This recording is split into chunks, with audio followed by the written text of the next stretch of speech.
Ah, toi, c'est le fun, il est tout focus sur Pi. Ben oui. C'est qu'on va aller se rasseoir. Toi, t'étais sur quelle roche, Moi, celle-là? c'est ça, celle-là. Ok, moi, je vais aller sur celle-là. Hein? C'est mon sens, là. C'est cool. Salut, David. Ça va bien? Eh oui. On a une belle soirée? Ah, ben malgré la fumée, au moins on a une belle Quand vue. même, moi, c'est ça. On a un petit peu de fumée, mais moi, je vois des étoiles. Je vois un super beau croissant de lune. Puis, un beau paysage. En fait, écoute, on se l'est donné un petit peu difficile en plein centre-ville de Montréal pour faire nos premiers tests. Mais on va pas se mentir, la plupart des gens sont quelque part où il y a de la pollution lumineuse. Donc Ouais. oui, c'est difficile, mais en même temps, c'est assez commun comme location. Oui, puis c'est sûr. Puis là, c'est sûr qu'on veut, comme tu mentionnais, on veut commencer à la base. Au moins, moi, ce que je me donne comme objectif, c'est de reconnaître quelques objets du ciel. C'est sûr que la Lune, elle est évidente, mais on a des planètes à soir. Moi, j'en ai spoté une tout à l'heure, j'en ai identifié une. On a une deuxième qui va se lever un petit peu plus tard. Puis on a aussi quelques étoiles accessibles à lesquelles, ce qui serait le fun, c'est de reconnaître peut-être une constellation ou deux. Une constellation, ça serait vraiment bien. On va voir si on est capable de voir notre grand ours, peut-être. Ouais, la grande ours, c'est pour identifier l'étoile polaire. Tu sais que je suis un gars du Nord, moi, c'est important d'avoir mon étoile polaire. Donc, écoute, ça va être quand même assez... c'est un bon défi. Puis en plus, quand on connaît pas l'endroit, souvent, pour identifier quand c'est la première fois qu'on se déplace dans un endroit, on n'a pas nos repères habituels. Hein, c'est toujours ça. Puis l'étoile polaire est toujours au nord, elle reste toujours au même endroit, donc c'est notre seule constante.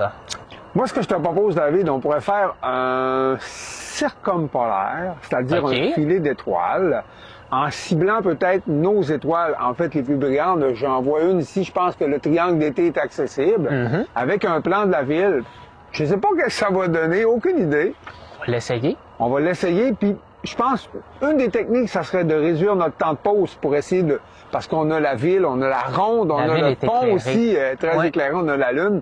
C'est qu'en réduisant le temps de pause, ce que je veux être en mesure de voir, au moins dans notre filet, c'est quelques étoiles qui circulent.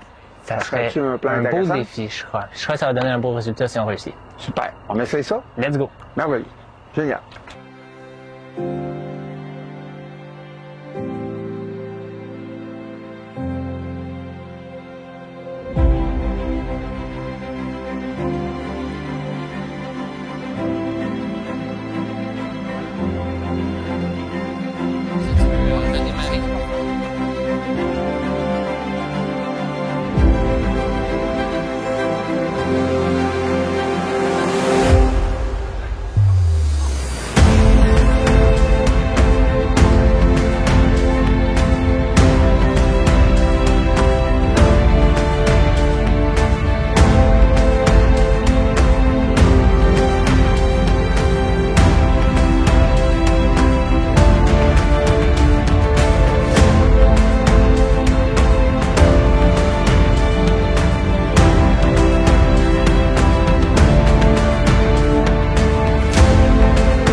Rebonjour. Comme vous avez pu constater, on n'a pas été en mesure de compléter toutes les images que l'on souhaitait faire lors de cette fameuse soirée-là. Le ciel s'est couvert même à presque temps plein, donc on ne voyait plus d'étoiles, même pas de planètes. C'est pour ça que j'ai pensé simplement compléter ce segment de la vidéo à lequel j'ai utilisé encore une fois un simple trépied et un appareil photo. Et cette fois-ci, j'ai même cru bon utiliser un petit tracker d'étoiles, non pas pour effectuer un suivi sidéral, mais simplement pour effectuer un mouvement de gauche-droite pour changer de plan durant la vidéo. Donc, cette fois-ci, les vidéos n'ont pas été réalisées à Montréal, mais j'ai utilisé des images que j'ai capturées à Venise en Québec, à lequel on bénéficie d'un ciel d'un peu de meilleure qualité en fait qu'en pleine zone urbaine de Montréal, ainsi que des images à Alma, au Saguenay-Lac-Saint-Jean, à lequel on parle ici d'un Bortel 6, et également à Saguenay, on parle à ce moment-là d'un Bortel 7. Donc, en fait, le dénominateur commun, 3 ciels avec beaucoup de pollution lumineuse, à lequel j'ai utilisé un simple appareil photo, un trépied et muni pour cette fois-ci d'un petit tracker d'étoiles. Donc sur ça, Bon visionnement. Bye!